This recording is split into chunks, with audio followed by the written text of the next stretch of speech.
Hello and welcome to The Big Fight, a show that is young at 22, the oldest running debate show on Indian news television. I'm Sanket Upadhyay. So 5 states are going to polls next year, and there is a mother of all battles, the battle royale expected in Uttar Pradesh. The opposition started off by having very many arrows in their quiver, but the last month has seen at least one big issue vanish or diminish in its importance, and that is the farm law, because it was repealed. Farmers have also gone back. Despite that, Teni's resignation, Ajay Mishra Teni, who is the MOS home, and price rise are still big issues to corner this government. Very big. One would think that this would be a potent message to take to the people against the government by the opposition. However, we've seen over the past month a divided opposition, breaking each other's ranks, and above all, playing straight into the BJP playbook. The Hindu debate. At the Congress rally on price rise in Jaipur, Rahul ended up mentioning Hindus. And last month, Akhilesh thought of bringing in Jinnah into the discourse, much to the delight of the BJP. This is exactly what they want. The party lapped it up.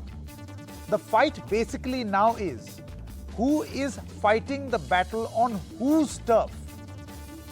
But why can't politicians counter the Hindu debate? Many ask.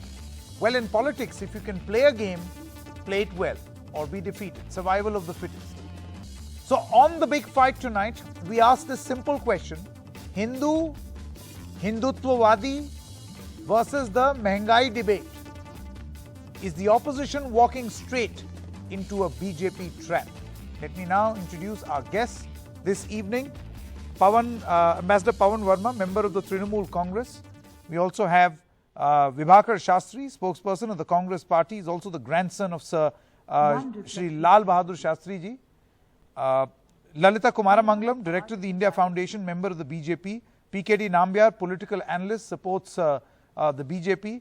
Tehseen Poonawalla, political analyst, supports the Congress. And we'll have other guests also joining us through the course of this debate. Ghanshyam Tiwari, spokesperson of the Samajwadi Party, is now also with us. Thank you, ladies and gentlemen. Important issue on who sets the narrative. In the first punch, we give each one of you 1 minute of time for your opening comments. So, Ambassador Verma, we'll begin with you. Your minute begins now. Obviously, the BJP is milking the possibility of polarization to the full. It's a political party, it realizes the potential of this subject and it uses it to deflect attention from real issues. Now, it is a fact that the opposition currently is divided and has not yet formed a cohesive pan-Indian narrative which can provide a counter, a potent counter to the blatant and transparent attempt by the BJP to divide voters on the basis of religion. It is something that the opposition is still working on, and the TMC is in the front line of trying to correct this lacuna. But at the moment, the BJP is using religion as a means to consolidate itself electorally. Sure. Okay.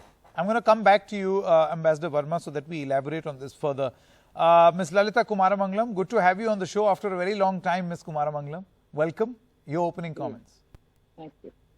I find it very ironic that people are talking about religion being a part of politics.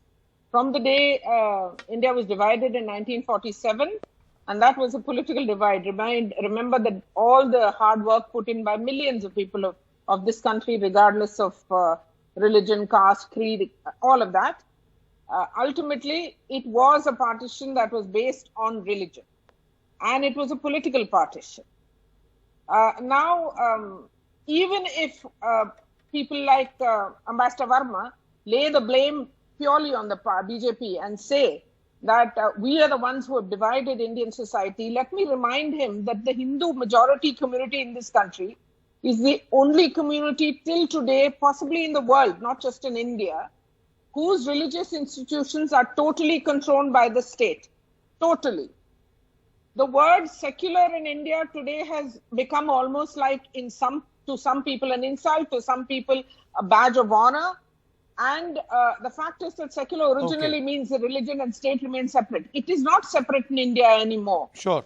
And when, sure. We are going to come to that. Ms. Kumaramangalam, you're raising an important point. Half a minute. Yeah, no. One more. There are very many guests who have to speak. I'm going to come back to you, Ms. Kumaramangalam. I promise. But if we say Ram Janmabhoomi, it's not secular. Okay. Deshratan Nigam is also with us. Thank you very much. Political analyst, views leans towards the RSS. Vibhakar Shastri, your opening comments. Thank you, Sanket, for having me over. And good evening to all the panelists. See, by combining the two issues, we are distracting from the, we're trying to, merging these two issues, we're trying to distract ourselves from the core issues. And both the issues are very, very important issues, but obviously the first issue is always Mehengai. And the retail index shows that has gone up to 4.48% in October from 4.35% in September. These are the government data.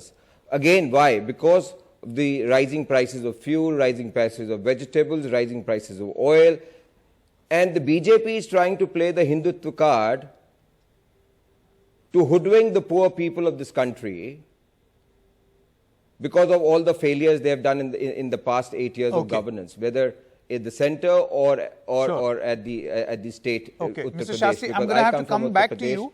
1 minute time is up. I'll come back to you. You can complete. Ghanshyam Tiwari, spokesperson of the Samajwadi Party.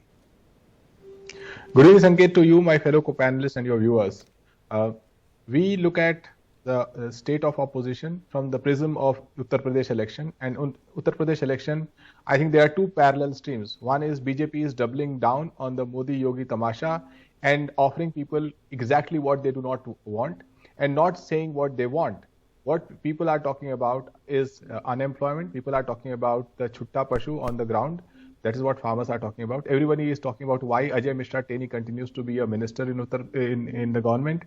And people are talking about the price rise, the everyday harmony issues, and the complete agenda of propaganda that BJP has to offer, but not an agenda of hope. In the face of it, we have stuck to our syllabus, which is about presenting people the agenda of a better state under the leadership of Akhilesh Yadavji, which is about price rise, employment, harmony, basic development, improved school structure, and everything that people desperately need. So in that, I think that BJP is going to face a drubbing in Uttar Pradesh just because they are on the wrong foot. Okay. Mr. PKD Nambiar. Well, there are two things, Sanket. One is the development. Of course, the whole country talks about development every day, and the government of the land, whether it is in the state or in the central, always talk about development. But on the other hand, there is a Hindu renaissance is taking place, which is being kept under the wrap because of the political reasons and the vote bank politics of the Congress and rest of the people. If there is a Hindu renaissance is happening or a cultural nationalism awakening is taking place, I think it is in the interest of the country. As the other co-panelist, Ms. Kumaramangalam said, that cultural nationalism has always been on the agenda of BJP. And on that agenda, if the people of this country has chosen them, why not? The Hindu and Hindutva is not separate.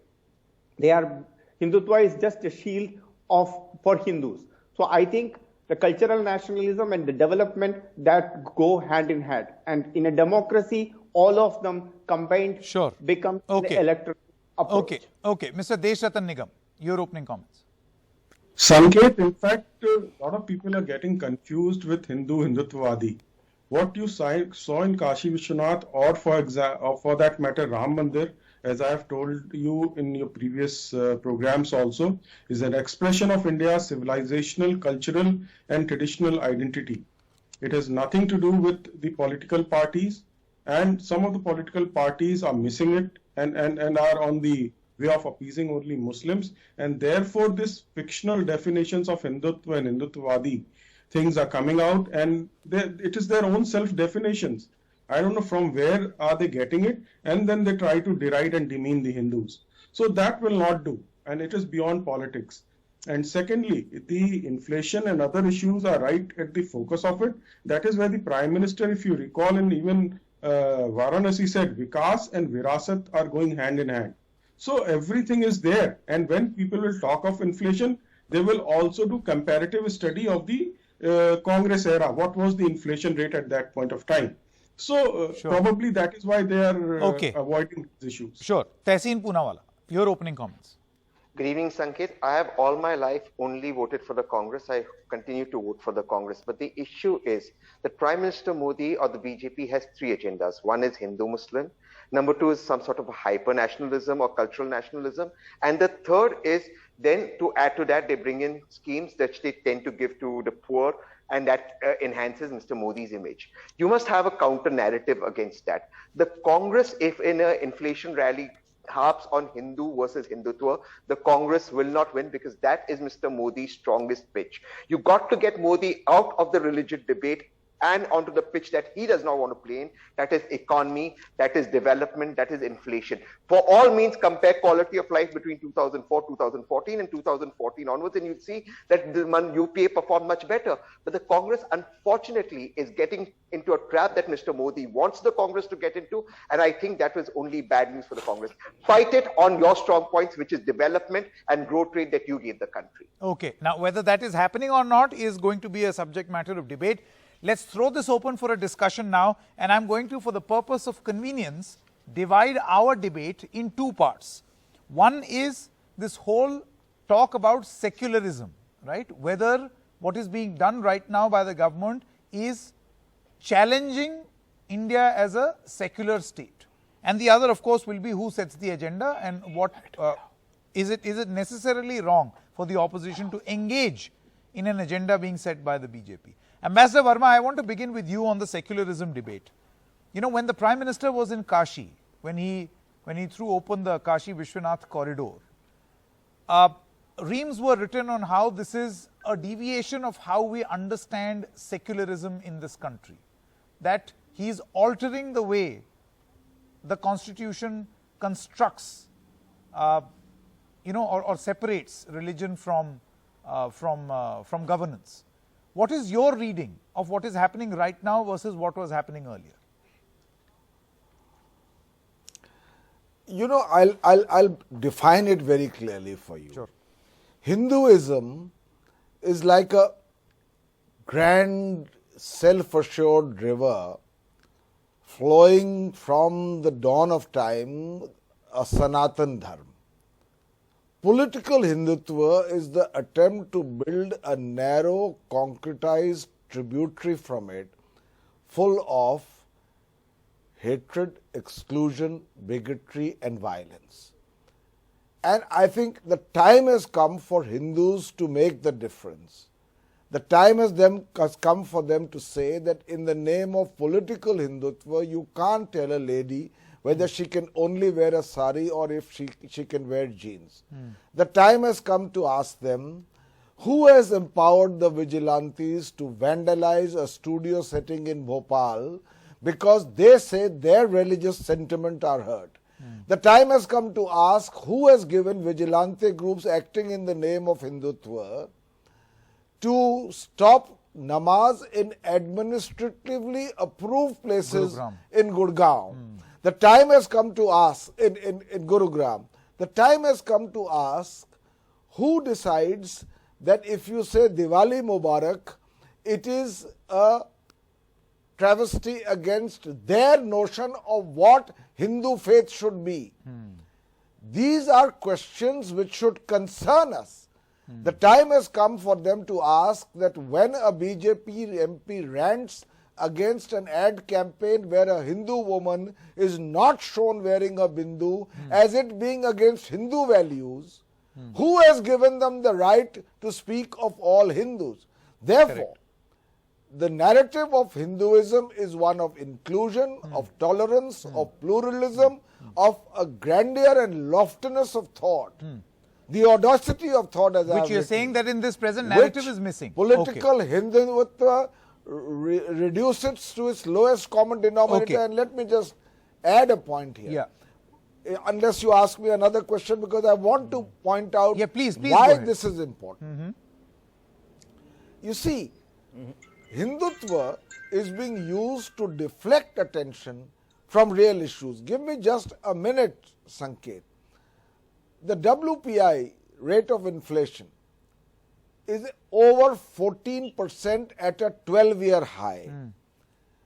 The poor in this country who earn $2 a day have risen from something like 59 million in 2020 to 134 million. Yeah.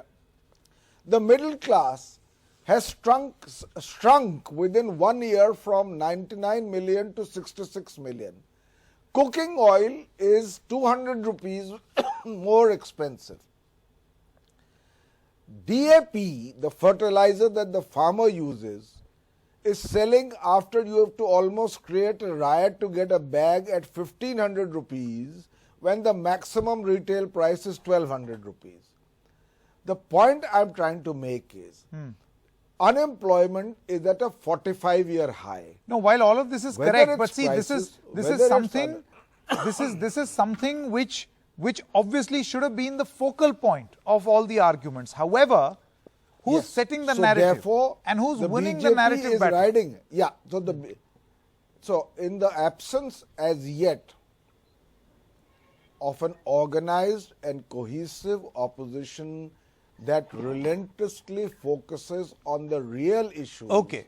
And also draws attentions to the dangers I'm going to come back to you, Ambassador Verma, and also try to get back Lalita Kumaramangalam. But in the meanwhile, PKT Nambiar, see, the point is secularism.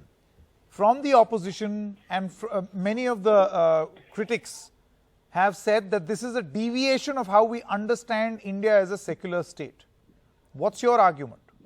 What is secularism means so far in the independent India is concerned has been always appeasement politics. Many Congress leaders, senior leaders, many times have said that minority appeasement have been one of the main hallmark of consecutive governments, whether it is Indira Gandhi, Rajiv Gandhi, or for that matter from the Nehruvian time. So the whole idea of secularism has been just confined to only limited to Muslim appeasement, and or that for that matter. No, but then the inverse of that cannot be true, no? For the second part of it. The reverse of that cannot be true. Whether you have that you can't have a government which will very overtly only engage in majority appeasement. That's the criticism. I mean, if the state engaged with all religions, one thing you need to understand, this criticism would not have been valid. Yes, Ambassador Verma said, Sanatana Dharma has got a history which has been practiced secularism all throughout. That is the reason we have a religion which has given birth to 3 religions, which has accepted all the religions to this world, and they have been existent from the last almost thousands of years. So the beauty of secularism which has been practiced have put into the Okay. So now here is the question. While we discuss the definite, these are important debates to have. After it has added into the constitution. These are important. One more, Mr. Nambiar. These are important debates to have. But you see, the thing is, Mr. Shastri, I'll come back to you, Tehseen. Mr. Shastri, the thing is that when you have this debate, and you can accuse me also of having this debate, emotional debate, emotive debate, on secularism, altering secularism, what it tends to do is completely overshadows a discussion on what ideally would have been the real issue. And to that extent, why do I say that the Congress fell into the trap is that you held a Mehengai rally in Jaipur last Sunday. And in that Mehengai rally, while it was all about Mehengai, suddenly Rahul Gandhi chose to talk about Hindu versus Hindutva-wadi, knowing fully well that it's like defeating Australia on the Melbourne cricket ground. This is their pitch. This is the BJP's pitch. They have a natural advantage on a discourse like this. And surely they did. No, I think you not at all, Sanket. I think you got it all wrong. Sure. See, Mr. Rahul Gandhi spoke about Mehengai, every other leader on the stage spoke about Mehengai. And Mehengai is the key issue, is very crucial. It's the most important issue at the moment. We are not deviating from that. But people have to understand and people have to realize what narrative is the BJP trying to create of Hindu versus Hindutva. What is Hindu? Hindu is a religion which is open to all, accepting to all, tolerant to all, accommodating everyone in the society. What is Hindutva? Hindutva is just the opposite. And Hinduism was not born in 2002 or 2014. And I'm going to come back to that debating point. It's a 2,000-year-old religion. The fact that this discussion is important and is being had right now is okay. But again, the fact that we are having right now on the eve of elections is advantage BJP. This is exactly the debate that they want. They want political parties to engage on this extremely emotive issue. And you engage with them. Similarly, Samajwadi Party engaged with the Jinnah discourse. Ghanshyam Tiwari, would you like to reply? See, the point is, you could have chosen to fight this on your own turf. You had a lot of issues. But both the Samajwadi Party leader and the Congress leader, I'm not saying that this is wrong. We'll come to that debate a little later. If somebody is saying something, it's okay to challenge it in a political arena. But you feel that once you make an effort to go in that direction, you naturally give an advantage to the BJP. After all, this is what they want. Sanket, the good thing is they got what they wanted. Ever since that speech, BJP has been going around saying Jinnah versus Ganna, Amit Shah, Jam, all kinds of things that people don't care about. And here is what we are saying, that if you elect BJP, petrol, diesel, you will have to pay 200 rupees a litre. Tomato, you will have to pay 200 rupees a litre. Mustard oil, you have to pay 400 rupees a litre. And unemployment, your children who are unemployed at age of 21 will remain unemployed at the age of 31.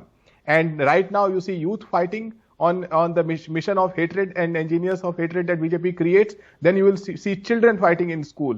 Not a single education minister of BJP has stood up and said that in 2 years children have gone back on literacy. What are we doing about that? They still say that there are no corona deaths. But BJP is so arrogant in their propaganda of religion that they think that they have hit a jackpot and are doubling down on what I call Modi Yogi Tamasha.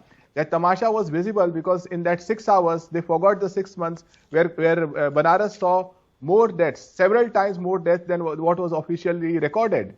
And not a single... But my point is, how did you counter it? This is the same Varanasi which saw deaths. You're right. But this is the same Varanasi that saw a Kashi Vishwanath corridor. That's why I'm saying that we don't have to counter it.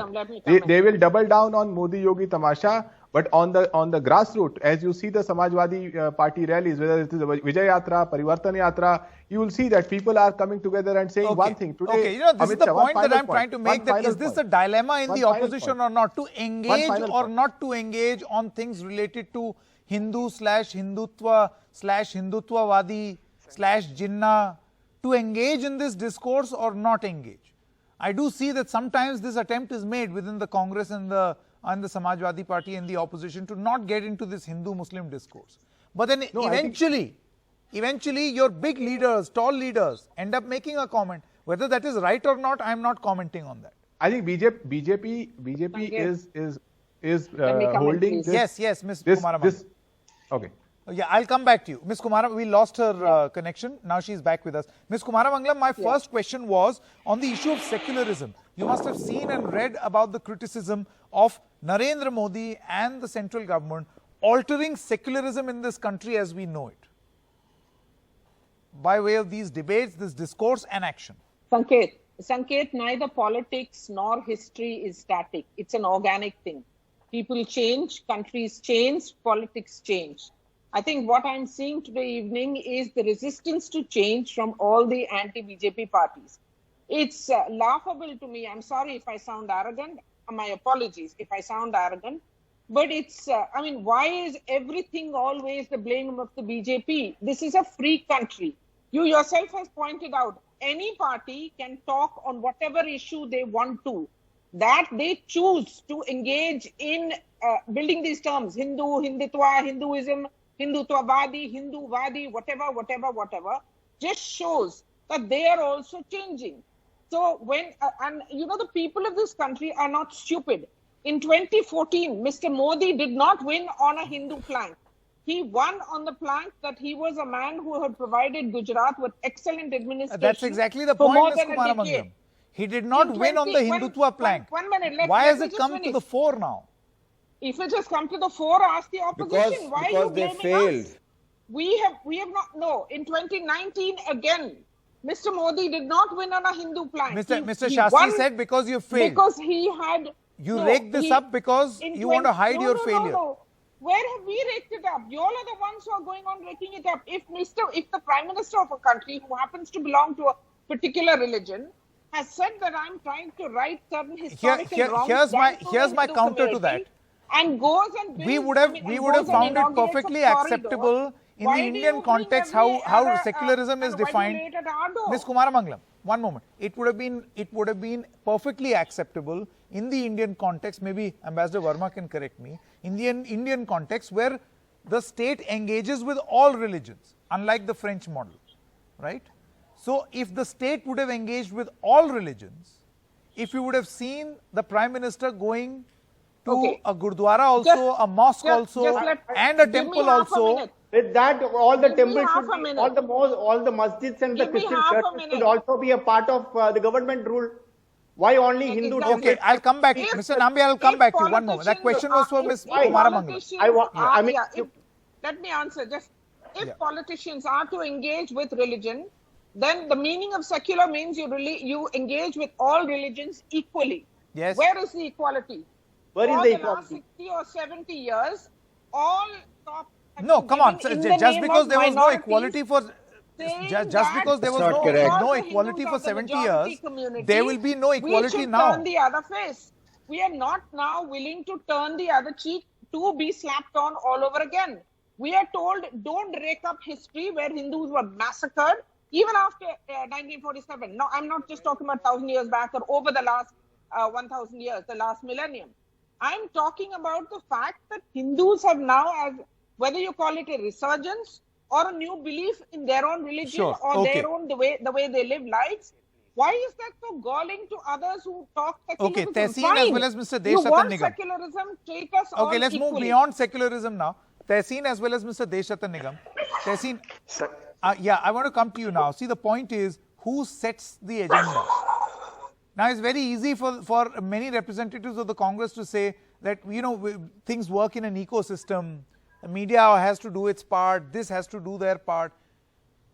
I mean, as a political party, you cannot be looking for tools. Sanket, on this very show, the BJP member and Mr. Nambiar, who supports the BJP, made it abundantly clear that Muslims were favored by the Congress over Hindus in the last 70 years. We all agree that the points made by these two people who support the BJP or members of the BJP. And in my opening remarks, that's precisely what I told you. The BJP's agenda is to say, look, Hindus have been discriminated against because the Congress has been a Muslim appeasing party. Now, that's how the BJP's, it's one of their agendas. When you play, and I take your example of the Melbourne pitch, where you have a Glenn McGrath, or you have perhaps on an Australian pitch, or on a West Indian pitch, you have Curtly Ambrose, and you have Courtney Walsh bowling with 9 slip fielders, you leave the ball outside the off stump. You don't have to go about poking at the ball. That is the delivery that is bouncing on the off stump and swinging out. Please leave it. Do not take on that delivery. You have plenty of other deliveries as ambassador. Also, that's a message to the opposition. Tehseen, you're saying I'm talking about the ambassador. Yes, the odd ball must be left. Yes, I'm talking about what Ambassador Verma said. You have what Ghanshyam said, the deaths in Varanasi, you have the fuel price rise, you have everything. You have those deliveries when the loose deliveries come, hook it for a boundary, straight let me open this up. I think this is interesting. Ghanshyam Tiwari. 5 seconds more. Yes. Please, 5 seconds more. Just 5 seconds more. The point is you're playing into the trap one that the more. BJP, just 5 seconds more, the BJP is setting for you. My agenda as a political analyst is not to see Mr. Modi lose. My agenda is to see Congress win. Mr. Modi losing is not what's going to make me happy. And is Congress winning by playing to the Hindutva agenda? Okay, so on the BJP stuff, it will be difficult for the opposition to win. Deshattan Nigam, yes, you wanted to come in. Yes, Sanket, in fact, the beauty of Hinduism and our diversity is that everybody is free to give their own definition about Hinduism or Hindutva, Hindutvawadi or anything. But this is what is being started by the opposition, as Ms. Kumar Mangalam clearly pointed out. It's not the BJP which rakes it up. And then the and if there is a counter reaction to it, you call that BJP is polarizing. The fact remains, secularism has not been defined in our constitution. It is just mentioned in the preamble. Nothing less, it should have been defined. And the various articles in the constitution only, gives that it has to be respect for all religions, and there is no separation of state and religion in our constitution. Please remember that, because there are minority rights over and above the majority. So you can't say the constitution is neutral so far as religion is concerned. Hajj houses are being built in India from the taxpayers' money. That is allowed and permitted. So the other way is also seen. So you have to remember that distinction also. Our constitution does not separate state from religion. It does not define it. Okay. So let's have first understanding. No, I'm only talking about engaging with all religions. What appears now, or what the criticism is, that the Prime Minister and the BJP chooses to engage with only a religion. The difference is between all and a. No. That's not the case. Let me point out. Look at the Triple Talaq bill. Let me tell you this. Let's not forget it. Successive governments before us didn't bother. In fact, if you compare Triple Talaq bill to Shah Banu, who was actually taking better care of the Muslim women? So these are not facts. I'm sorry. I can't accept this. Sure. What I'm saying is that if you want us to be secular, fine. But then every religion should be equal under the constitution. Okay. That is the real meaning. Okay. Let's move forward now. Ghanshyam Tiwari, you heard what Tehseen Poonawala said. He said a very interesting thing. Mr. Shastri, I'm going to come to you also and Ambassador Verma also. This is a very interesting point. Sanket, he says... question to both the... No, one more. Mr. Nambiar, one moment. We'll lose track otherwise. Ghanshyam Tiwari, Tehseen Poonawala says that you will get that loose ball. Hit it out of the park. But for you to play on their turf is going to be difficult. So duck when it is difficult. They will fire their shots, but you wait for the loose ball. Mr. Tiwari, why is it that the opposition tends to get confused about this? Sanket, if you look at what is happening in Uttar Pradesh, it is BJP that is doubling down on its arrogance and not talking about the agenda on which people are coming together. People want the leaders to talk about employment. BJP does not. In 2 days of Modi Yogi Tamasha in Kashi, they did not speak about employment or price rise or any of the agenda that mattered. They did not. Or they did not speak about COVID. So what's your assumption now? That people saw all of this and this angered them further and they are going to further consolidate in the opposition's favor? My confidence is that voters in Uttar Pradesh, just like in Bengal or in Bihar, want the political parties to speak about employment. And they are not talking about, there's a major exam paper leak. 20 lakh students are affected, 20 lakh families are affected. I will tell you, since you gave the Bengal example, I'll give you a counter example. Ambassador Verma, in Bengal, Mamata Banerjee was accused of soft peddling. I mean, she started chanting mantras in all her rallies. Many people said that this is her attempt to ward off criticism of her being pro-Muslim. So the similar allegation against the Aam Aadmi Party also, that you go temple hopping, against the Congress also, that now they want to course correct to get these dynamics right. So it was not, I mean, this aspect also has to be looked into. I've been listening to the debate, Sanket, and I'm a very proud Hindu. My last book is called The Great Hindu Civilization. Yes. And I have 2 or 3 comments to make. Firstly, to discuss the real issues, the opposition has to get its act together. This is the truth. And I think the TMC will be playing its own role in trying to create that in a far more effective manner, including electorally. Otherwise, the loose ball will come and may get a wicket. Secondly, why should I not? I like these cricket analogies. Yeah. Why should I not? Why should I not question the BJP's monopoly on Hinduism? Now the most important point. Yes. Who has given them the right to interpret for millions upon millions of Hindus what it is to be a Hindu. Half the vigilantes, if I lock up in a room and ask them to write a 2-page note on what is Hinduism, I guarantee you 99% will fail. That's the They beauty don't of know Hinduism, what is Hinduism. Mr. But Verma, that's the beauty of without Hinduism. They don't know what is Millions Hinduism. religion, without even And- having One by one, one by one. Verma is Can Ladies monopolizing and gentlemen, the one by knowledge one. of Hinduism. Hinduism. Mr. That is- Verma, Let me please finish. don't One by one, monopolize the please, concept please, of please. Hinduism. Mr. Nambiar, one by one. Let me We'll finish. complete, I'll come back to you. And You don't have to go to a madrasa or a religious place to learn, or you don't have to be an expert in Bhagavad Gita to become a Hindu. That is what Hinduism is. But by fact, there is a Sanket, can you put some order in this debate? Yes, Otherwise, please. people are cross-talking. Ambassador Verma, please, I'll come back to you, Mr. So Nambiar. therefore, I'll come back to you, therefore- Mr. Nambiar and Mr. with all Nigam. due One respect, you don't define the Hinduism. Hinduism has Therefore, not. it Mr. is Nambiar, my one moment, duty-bound please. right. Supreme Court has also defined Hinduism. Therefore, it is my duty-bound right. To define question, It is my duty-bound right as a Hindu to question. and a devout Hindu. Okay, to And question the someone form who of has Hindu being made it presented. my Okay. Okay, sure. Let me to move my on. Mr. vocation Shastri, to Mr. study Shastri, this is Hinduism. an important To point that ask, Ambassador Verma has made. What is the right? Why is it the sole right of the BJP to talk Please. about, see, Tehseen, Mr. Verma, Ambassador Verma has completely flipped Tehseen's argument around. He is saying duck. Ambassador Verma is saying why duck? Question and challenge. No. So, Mr. Shastri, what are you going to do? Dude, I First, reserve the right to reply. First, I'll come to you, let Tehseen. me. Thank you. Yeah, first let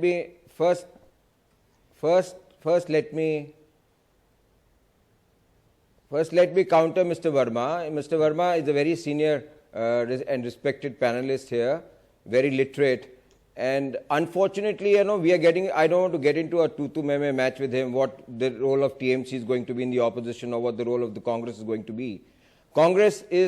Without Congress, there is no opposition. Let me correct Mr. Verma here. And times will tell, the future is not that far, the elections are coming. We'll come to know the results. Trying to prove a point which is going to be a complete failure. And I don't want to make a laughing stock of ourselves, the opposition, in front of all the BJP and panelists here. So let me not go there. But if you look at our campaign in Uttar Pradesh, Sanket, our campaign in Uttar Pradesh there has been no religion, there has been absolutely a new narrative we have set in, which is Vikas, woman empowerment. We are not talking about caste, we are not talking about community, we are not talking about religion. And Priyanka Gandhi is taking on an absolutely new turf. That is the woman empowerment. We are talking about health improvement. We are talking about health infrastructure. We are talking about I better get it, education. Mr. Shastri. So in a way, you are setting your own to agenda. The children in Uttar Pradesh. You are setting your own They're talking agenda. चार आएंगी, 3 आएंगी. Ambassador Verma, what are Absolutely. you saying? I'm just saying. नहीं, चार I really appreciate. नहीं, Mr. See, I don't want to. really appreciate I'm the not getting into sentiments- argument. the sentiments expressed by fine. Mr. Shastri. 3 आएंगे, All 4 I'm आएंगे, saying आपके is, कितने आएंगे? We'll please. see that, na. Let's not go there. Let's not go there. Mr. I wish Mr. you Verma, well. I with wish you respect, Gentlemen, with I respect, wish I'm you telling well. you, let's not go I wish there. you can I well. come in? I also wish you well. I wish you well. I also but wish I'm you just well. saying- Fine. I'm just saying. I also wish you Okay, well, Mr. Verma. So, Sanket, You know, BJP we can choose to look at this as please divided reserve your- opposition please reserve or your diversity comments in to opposition, yourself. whichever way you want to look at it. But quickly coming back to the point that Ambassador Verma was making, Lalita Kumaramangalam and then Deshratan Nigam. Ms. Kumaramangalam, I like the right to if the reserve- BJP reserve the right is to respond professing to a type, When someone tries to wear shoes What? bigger than his size, this is what happens. And TMC is trying to do that at the moment. okay. Ms. Kumaramangalam, Ms. Ambassador Verma is saying that why should we not question you on this model of Hindutva or this Hindu identity that you are trying to create? The BJP has no fears about being questioned. I was not the one who said that they should not rake up Hindutva or wear Janeyu or say that, Hindus, Hindutva-wadi, Hindu, whatever, all of these terms that have just been minted over the last few years. It's not me, it's the disunity amongst them that seems to be giving them the shivers. For all the rhetoric, for all the name calling of the BJP and its leaders, ultimately you have realized that the Hindu vote counts. For too many years, there has already been votes that have been asked for in the name of particular No, but then Ms. community. Kumaramangalam, are you Let's not worried that blame that any Hindu particular vote community for is that. also worried about price rise?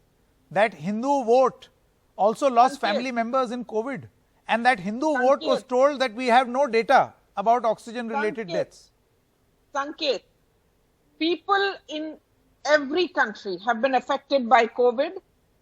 India has comparatively well, given the numbers that this country has, dealt very well with COVID. Sure. We have no fear to reply to these questions. When questions are asked, Very we quickly, do reply.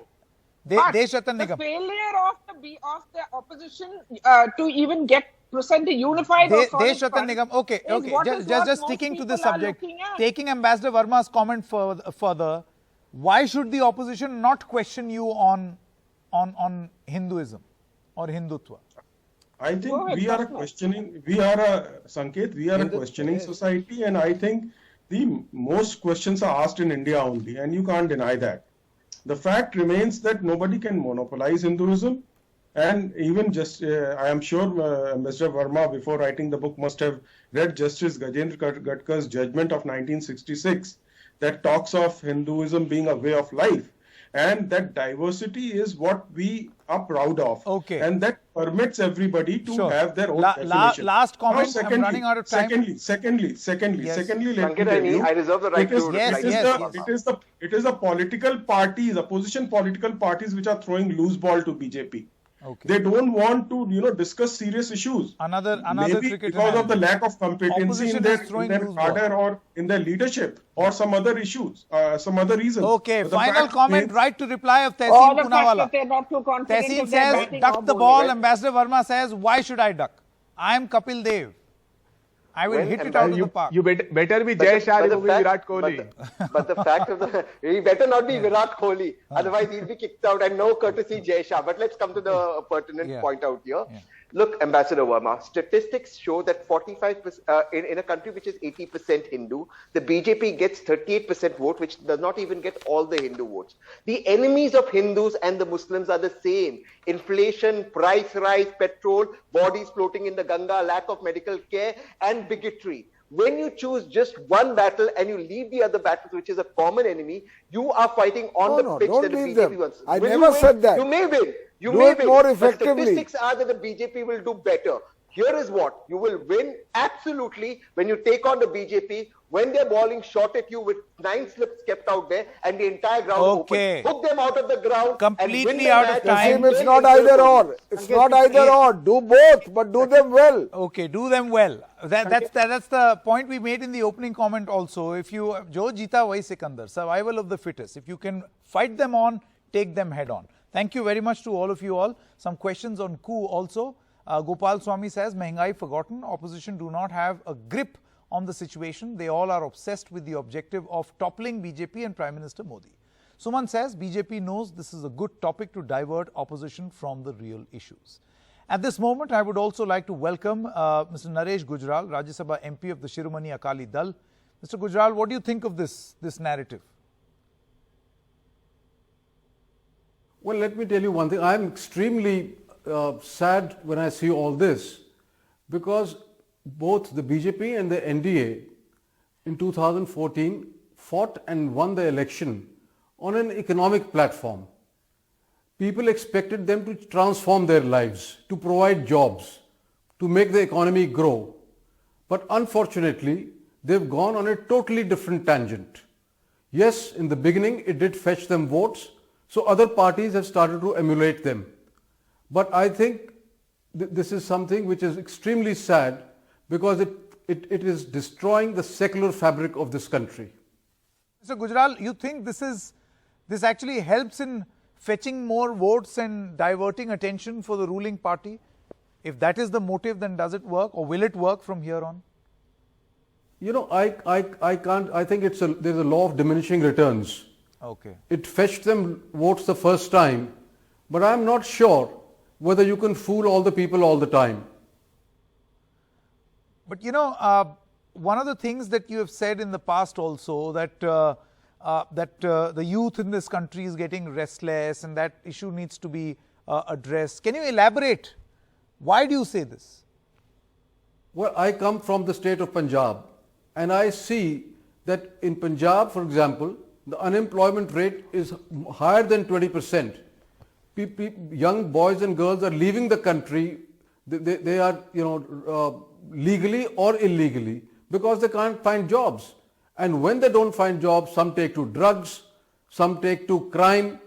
So this is a very dangerous path to follow. And I think the sooner we come back to mainstream politics, which means total focus on the economy, only then do I see a future for this country. Okay. Okay. Mr. Gujral, why do you think the focus is not on the economy? Because the government says the focus is still totally moved away. People are very anxious. Look at the price rise. Look at the unemployment. All these things are hurting the poor man on the street. Now, if you think that by giving them a dose of religion, you are solving your temporary problems, you may get a few votes in the short run, but long term is going to be a disaster for the country. Do you think, Mr. Gujral, my final question, this will have a sort of an impact on the, this discourse around Hindutva will have some impact on the minorities? And I can say here one thing, that minorities are feeling very insecure. Whether it's a Muslim, whether it's a Christian or a Sikh or a Jain, minorities are feeling extremely insecure in this country today. All right, Mr. Gujral, thank you very much for joining us on this discussion. We're stopping for a short break. News continues on the other side.